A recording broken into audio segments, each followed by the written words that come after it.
Hi friends, কেমন আছেন সবাই? আশা করি সবাই ভালো আছেন। আমরাও খুব ভালো আছি। দেখুন, এসএম ফ্যামিলি পেজ থেকে আরেকটা নতুন রেসিপি পুঁই শাকের চচ্চড়ি নিয়ে আসলাম আপনাদের সামনে। পুঁই শাক নর্মালি আমরা সবাই খেয়ে থাকি, একটু শুকনো শুকনো খেলেও ভালো লাগে। এটাও একটু শুকনো হবে না, একটু একটু ঝোল ঝোল হলেও ভালো লাগবে খেতে। জালি জালি পুঁই শাকগুলো ছিল একদম সরু পুঁই শাক, সেগুলোকে কেটে নিয়ে আলু আর বেগুন কেটে দিয়েছিলাম। চাইলে কুমড়ো অ্যাড করতে পারেন, আমাদের কুমড়োটা ছিল না হাতের সামনে, তাই দিইনি।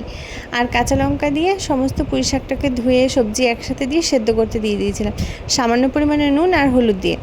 আর এই চিংড়ি মাছগুলোকে আগে ভেজে দিয়ে রেখেছিলাম। এগুলো একটু বড় সাইজের চিংড়ি ছিল হাতের সামনে, তাই বড় চিংড়ি দিয়েই করেছি। চাইলে ছোটো কুচো চিংড়ি দিয়েও করলেও ভালো লাগবে খেতে। পুঁই শাক নর্মালি যে চিংড়ি দিয়ে করে, আমরা বড় চিংড়ি ভেজে চিংড়িটাকেও সঙ্গে দিয়ে দিলাম, যাতে চিংড়িটা একদম এর সাথে সেদ্ধ হয়েও যায় আর ফ্লেভারটাও পুঁই শাকের সাথে মিশে যায়।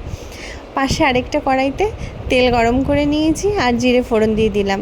এই ফোড়নটা পুঁই শাকে আগে ফোড়নটা পাশের কড়াইতে দিচ্ছি, দিয়ে পুঁই শাকটা ঢেলে দেবো। ওদিকে পুঁই শাকটাও হতে থাকলো, এদিকে ফোড়নটাও রেডি হয়ে যাবে। আর রসুন কুচি আর পেঁয়াজ কুচি দিয়েছি, দিয়ে এটাকে বেশ ভালো করে নুন হলুদ দিয়ে ভেজে নেব। এর মধ্যে মশলাগুলোও দিয়ে দেবো, আদা বাটা, জিরে বাটা।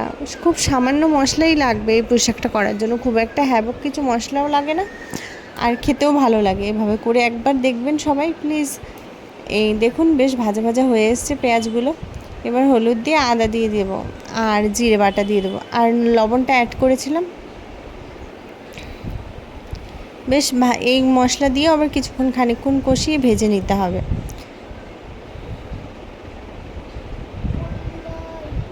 আর ওদিকে পুঁই শাকটাও সেদ্ধ হচ্ছে, পুঁই শাকটাও বেশ সেদ্ধ হয়ে যাবে। আর দেখলেই বুঝতে পারবেন যে পুঁই শাকটা নরম হয়ে এসছে আর জলটা অনেকটা কমে যাবে। দেখুন, পুঁই শাকটা সুন্দর একটু নরম নরম হয়ে এসছে। একটু ভালো করে নাড়াচাড়া করে নিতে হবে। পুঁই শাকটাকে একটু ভালো করে নাড়াচাড়া করে এবার এই মশলাটাও বেশ কষে কষে আসবে। মশলাটারও একটা আলাদা থাকে, একটু কাঁচা বাটা মশলা দিলে একটুখানি কষিয়ে ভালো করে নিলে টেস্ট ভালো আসে, যত কষিয়ে নেবেন। এবার পুঁই শাকটাকে ঢেলে দিতে হবে, দিয়ে ভালো করে নাড়াচাড়া করতে হবে যাতে মশলাটা পুঁই শাকটার মধ্যে ঢুকে যায়। কারণ আমরা তো ফোড়ন দিয়ে পুঁই শাক বসাইনি, সেদ্ধ করে নিয়ে মশলাতে ঢেলে দিয়েছি। দেখুন, বেশ ঝোল ঝোল হবে। এই পুঁই শাকটা কিন্তু শুকনো শুকনো নয়, ঝোল ঝোল, কিন্তু খেতে ভালো লাগে। বেশ ফুটে উঠলে একটু ঢাকা দিয়ে রাখবো, ঢাকা দিয়ে সেদ্ধ হওয়ার জন্য একটু ঢাকা চাপা দিয়ে দেবো।